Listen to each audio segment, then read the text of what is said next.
So one thing that comes up that I've heard about when I hear about these machine as a service conversations is comparing it to a leasing program, and we know these two things are different. So, Mike, we'd love to learn in this video why machine as a service is not a leasing program, and maybe a great way to set us up is to kind of describe the current state. What are the characteristics of a machine leasing program, and what does it look like today in your own words? Look, a capital lease or an operating lease, and there's some differences between the two, are really a method that allows people to acquire the equipment that they need and pay for it over time. And the challenges with these is, often cases that's not the issue that the customer faces. It's not a question of where do I get the capital. They have lots of different options. They can go to traditional equipment leasing companies and structure a deal based on those specific assets. But in the manufacturing market, the end users tend to work with their business bank and get capital directly, not for a specific asset, but really leverage their balance sheet more generally. In both scenarios, there's an obligation to pay, and it is categorized as long-term debt on your balance sheet, right?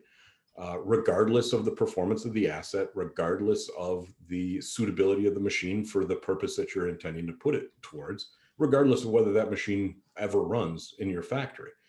And we think that's we think that's one of the challenges that needs to be reconsidered. When you think about what you're buying from your OEM, are you looking to take on long-term debt and an obligation to repay to get that capital asset, right? You're essentially facing the same risks as if you put your own capital into it. You've just got somebody else that's providing you that capital at a cost. Yeah. I mean, so I'm hearing it's not an issue of getting the capital. Most companies don't necessarily have that issue, but it's showing up as long-term debt on the balance sheet. So maybe let's go into this a little bit more. What are some other issues, or let's say three things that are antiquated about the current about a machine leasing approach, or problems with a machine leasing approach? Machine leasing approach is really focused on exclusively the capital side of the equation and not at all on the risk side of the equation, right? And so, investing that much money, whether you put that money down up front or you commit to paying that money over time, is really just a different form of when do I want to pay, right? But it doesn't integrate the risk associated with the deployment of that capital asset. And it doesn't allow the counterparties to manage that risk in a way that meets their business objectives, right? And that's where we see the real difference. With a machine as a service program, whether you're focused on capitalizing the machine with that program, a form of usage-based financing, or you're just focused on paying for the post-sale services, what it does is share that risk between the suppliers of the technology and the users of that technology, so that in the event that the machine is not performing as required, that you can customize that risk profile, that financial risk associated with underachievement of production goals. Conversely, if the OEM and the technology is able to overachieve and you're able to extract more value from the asset that you provided to your customer, it creates an upside opportunity for the OEM. And of course, that's an upside opportunity that most end users would be more than happy to pay, because it implies great financial and operational performance from the asset, right? They're really paying it out of their increased productivity that they had not planned for. And we think that's a great bargain, a great value for both sides of the equation. I'm going to extrapolate a little bit on this then, Mike, because I think the first point you made is awesome. Leasing is only focused on capital, whereas it's not focused on risk. Machine as a service shares that risk. In sharing that risk and that upside, as you were talking about towards the end, is it fair to say that this creates closer partnerships between end users and OEMs as well as a result? Whereas whereas a leasing program is still transactional, for lack of a better word. It's very, very transactional, right? And the transaction really, just like any other capital equipment sale, right? Once the title is transferred, once that machine is owned by the end user, or put into production, right? They own the risk of making that thing perform, right? And of course, good OEMs are well provisioned and understand it's their job to help their clients do that. But at the end of the day, if it's not meeting its requirements, and there's nothing that can be done about it, the responsibility lies on the end user. When you compare and contrast that with machine as a service, and again, I really hesitate to draw the parallels between machine as a service and leasing. They're not the same thing. They're in fact, many ways, very different. You can use machine as a service to create a program that looks and functions like a lease on the capital side. We would call that usage-based financing, right? But machine as a service is so much more than that, right? It includes that as well as the post-sales services that can be rolled into the pricing. It includes the ability to manage features. Really, you can customize that program any way that the counterparties agree is in their mutual interests. And so when we think about machine as a service, we like to think, or when we think about leasing, right, we really think about it as kind of a one-size-fits-all solution to a really complex business problem, right? Which is how do you get these counterparties how do you create a utility that allows them to customize deal terms to meet the varied different requirements that every account has, making it easier for them to acquire the advanced manufacturing technology that is going to position their business to be effective without all the upfront work to validate the technology, to secure the capital, to make the financing arguments, et cetera, et cetera. It allows them to more rapidly move into technology, evaluate that technology as you're operating in the facility, and pay for the results that technology is achieving. And the flip side of that is the OEM's responsibility to not just tell you what the machine is going to do, to make promises for how it's going to improve your operation, right? Those promises, when deployed as a machine as a service contract, become an obligation for the OEM to help you achieve those results, because if they are unable to, it impacts their financial performance as well. We like to talk about machine as a service as a mechanism to create alignment between the counterparties, right? Whatever that means in the individual circumstance, right? Highly customizable contract that allows them to customize those things to help meet their customers where they're at, to make sure that they've got rewards when they achieve or overachieve their promises, and that they've got stake in the game, so that in the sales process, when they commit to being able to help their customer, that they're validating that commitment with a financial interest in the performance of the asset, right? And we think that's a very powerful thing. And there's nothing about a traditional lease that does that same thing, right? It is purely a financing utility, where machine as a service can be a financing utility, but it is also so much more than that when the programs are properly developed for the end user's requirements. And Mike, I love the way you summarize that at the end, because that's my biggest takeaway, because I'm learning about this as I go as well. And summarizing it as, a leasing program is a financing mechanism, where machine as a service is that, but so much more.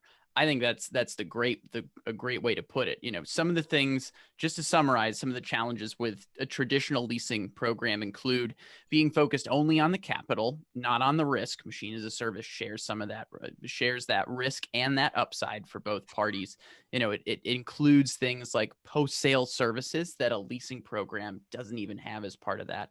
So maybe the way to wrap this one up is saying, what are the three main things that a machine as a service program, what are the things that it provides beyond just that usage-based financing mechanism?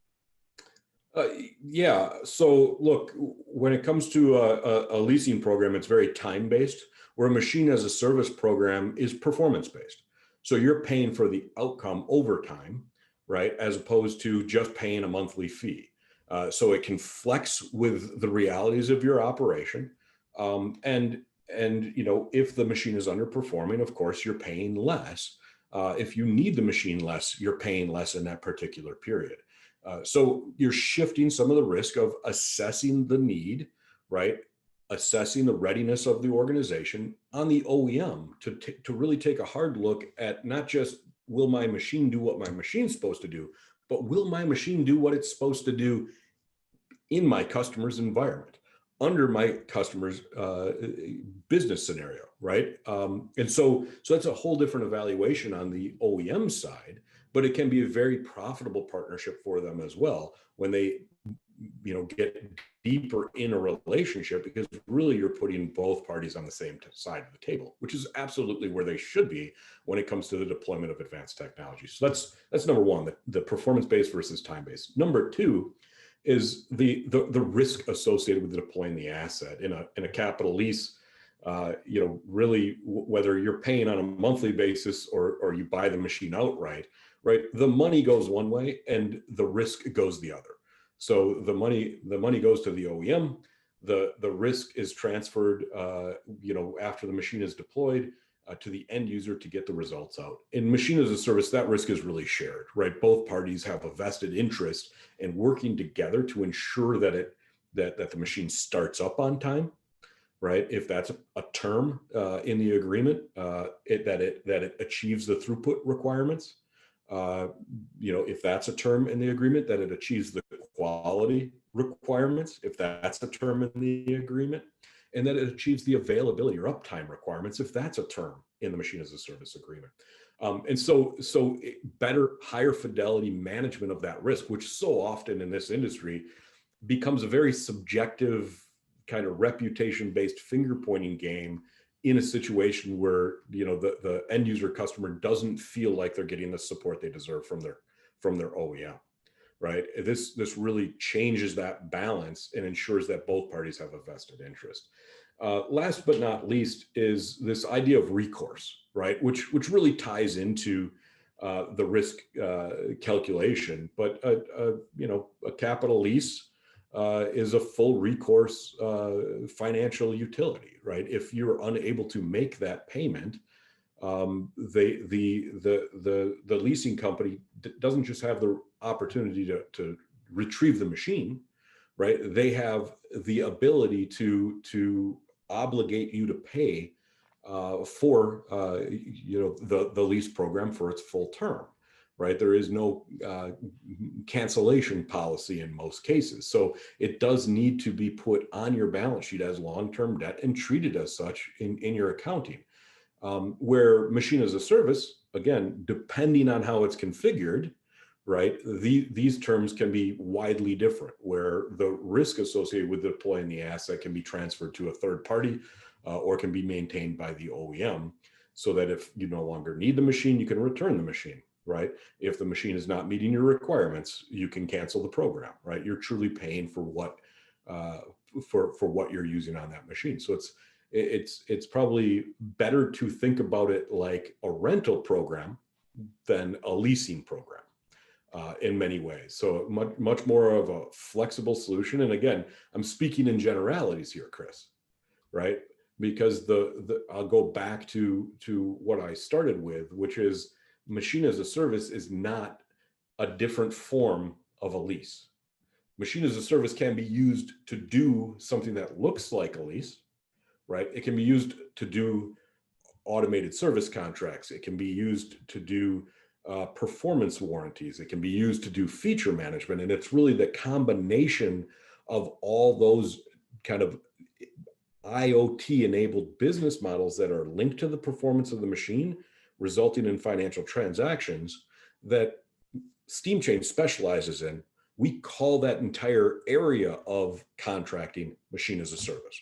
So want to just, again, draw that distinction. Great answer. I'm going to quickly summarize the three of the biggest things I heard in that one is that, what a machine as a service does differently. One, ties performance to payments.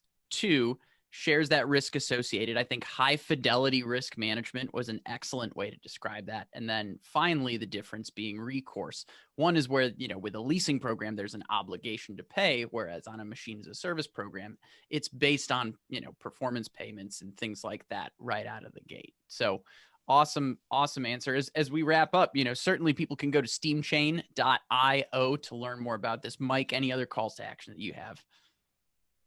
Yeah, look, if you're an end user that's considering purchasing capital equipment in 2021, we'd love to consult with you to see what kind of arrangements we can help you put together to ensure that you're confident that when you move forward with those investments, that you are moving forward with a partner that doesn't just sell you the machine and leave you to your own devices to achieve your business results, but is truly a partner in the performance of that asset in your facility.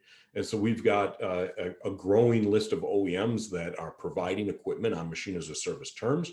They're variable. There's lots of different structures, but we'd love nothing more than to hear from the end user community about what they're looking for when they're looking to buy machines. What are the terms that they would like to see offered by their OEMs? We'd be happy to work with your OEMs if you'd like to refer us to them. We'd also be happy to recommend our own OEMs if you're looking for an organization that is deploying advanced manufacturing technology on these new business models.